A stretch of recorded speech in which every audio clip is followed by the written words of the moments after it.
Well, thank you guys so much for sharing more about how creators are rewriting the story in sports. I come from the tech world. I have a creator marketing agency in tech, and it's fascinating that creators are really rewriting the playbook for almost every industry. And I love that tidbit. Thank you guys so much. Love the tidbit around if I'm a brand, I'm actually building a roster of creators for IP. And regardless of what industry I am in, I can really think about having creators as a roster, almost like a sports team. And on the same thread around creators rewriting a story, there's another story being written today. And it's not in the US, it's not in Europe, it's not in Dubai, it is actually in Africa. And there's a growing creator economy in Africa. And we're going to talk to one of the experts today for an incredible keynote, everything you need to know about Africa's creator economy. And we're going to be joined by David Adeleke, founder and CEO at Communique. So please help and welcome David. Thank you. All right. Good morning, everyone. How are we doing? Guys, good morning, everyone. How are we doing? Awesome. All right. So I have one job today, this morning, afternoon, whatever, and that is to help you or to give you a framework for how to think about Africa's creator economy. If you're an investor, if you're a brand, or you're a platform player, and you want to understand this industry that I don't think enough people have an idea of, my job this morning is to help you think about that in a more structured way. Now, there is a narrative that I believe is worth questioning, and that's the idea that the creator middle class is disappearing. Now, this narrative is usually prevalent in a lot of Western markets, but the truth is that we have a continent where there is an actual growing creator middle class. I'm going to show you what that creator middle class looks like, how it is growing, the challenges that it is facing, and how you as an investor, a brand or a platform can take advantage of that opportunity. Now, first of all, let's define what the creator middle class is. And for the sake of our conversation or our research, we look at creators between 1,000 followers and 100,000 followers. These creators have multiple income streams. I'm going to show you what some of those income streams are. And then they treat creativity as a business. Now, we know there are people who treat this as a hobby, but for the sake of this conversation, there are people who have it as either as a part-time business or this is what they do full-time. And they are the people who make up the creator economy. And of course, they have to live on the continent. Goes without saying, right? What does our data tell us? So I run a company called Communique, and we're a media and intelligence firm focused on the creator economy or the creative economy in Africa. Essentially, what we do is to help people make sense of and understand the opportunities in this industry. And we published something called the Africa Creator Economy Report. The first edition came out in 2024, and this actually is data from the forthcoming edition later in Q1 this year. So you're one of the very first people who will be seeing some of this data. When we look at the creator middle class that I'm talking about, over 55% of them have less than 10,000 followers.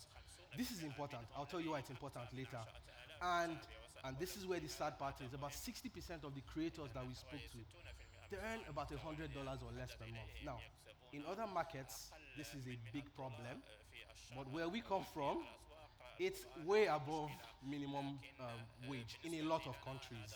So what this tells us is while there are challenges, there is a massive opportunity in this market for it to grow and for anyone to take advantage of. And what we've seen from the data is most of the creators actually make money from products. So this is either physical products or digital products, merchandise, workshops, courses, memberships, communities. You think about it. They make more money from those than they do from brand deals. Again, that is very encouraging because it tells us that there is an opportunity for what we call the creator middle class to grow even bigger.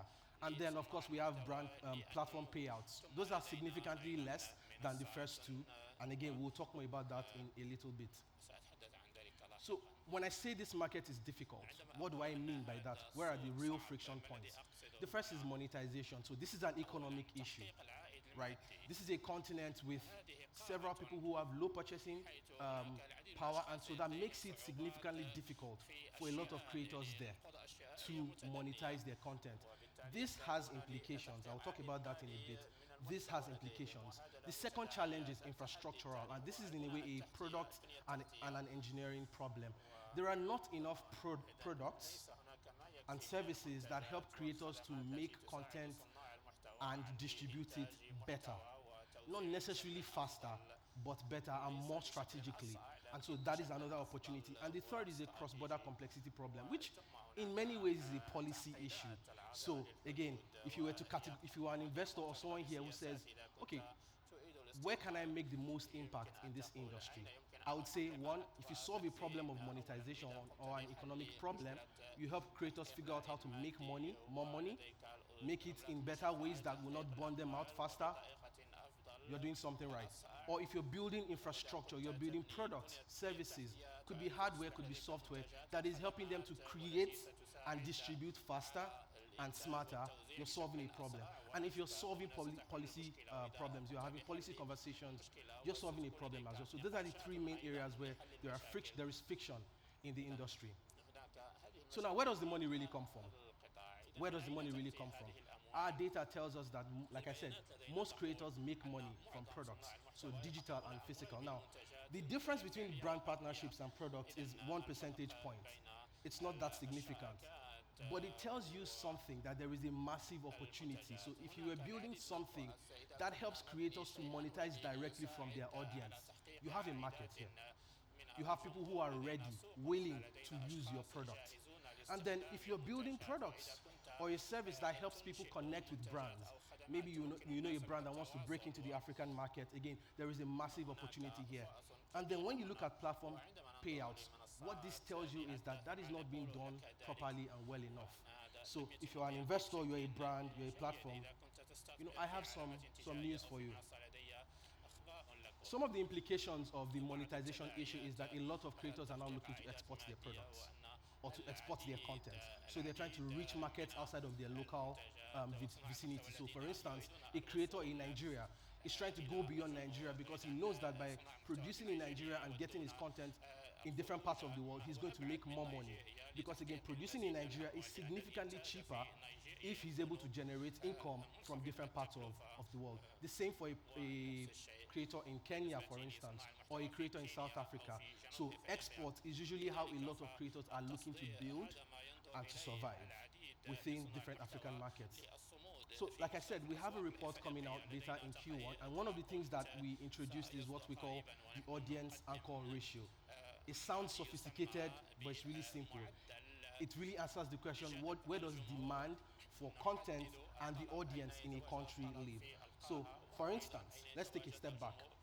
If you have an AAR, stay with me, right? You have an AAR that is less than 1, it means that the content, the creator market in that country, or the creator ecosystem in that country, is an export engine. Simply that a lot of the creators in that market are producing content consumed by people outside of the market. Do you understand? So a lot of the creators in that market produce content consumed by people outside of that market. If it is significantly greater than 1, that means that the market is an audience magnet. Really what that means is a lot of the content in that market comes from external creators. So there are policy implications for this when you start to think about it. There are policy implications, there are business implications for it. For instance, you can't go into Nigeria and think you have the same results as you get when you go to Egypt. You can't go to Kenya and think you have the same results as you get when you go to South Africa. There are policy implications, there are infrastructure implications, and then there are monetization implications or business case implications. So, when we now talk about this creator middle class, who is actually building it? That's a question, right? If we say that there is a growing creator middle class on the continent, who is building it? And what you see from a lot of these examples, if you look up Seller, you look at Selfanie, you look at Nestuge. At Communique, for instance, we use Seller and we use Nestuge.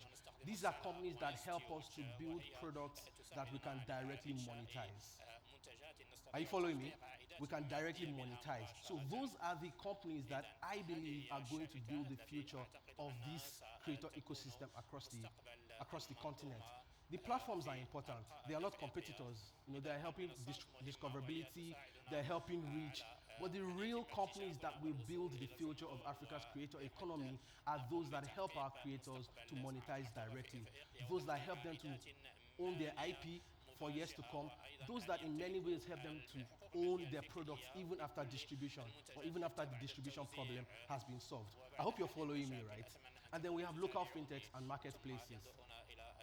So if you're an investor now and you're asking me, where should I be looking?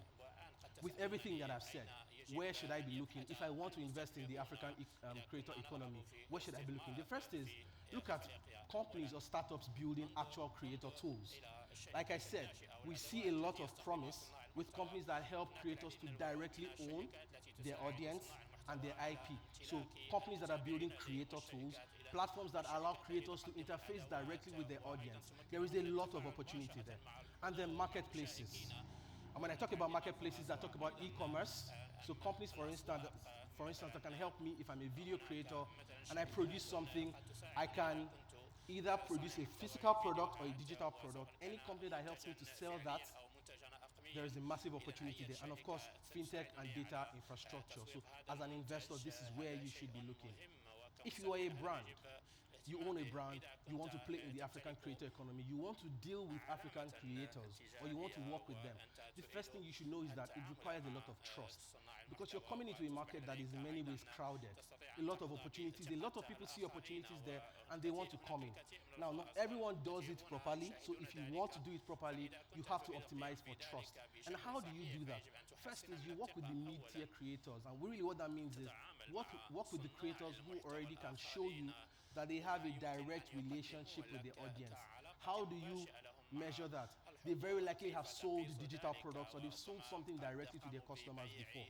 You can look at their engagement rates. You can look at the engagement rates within their communities.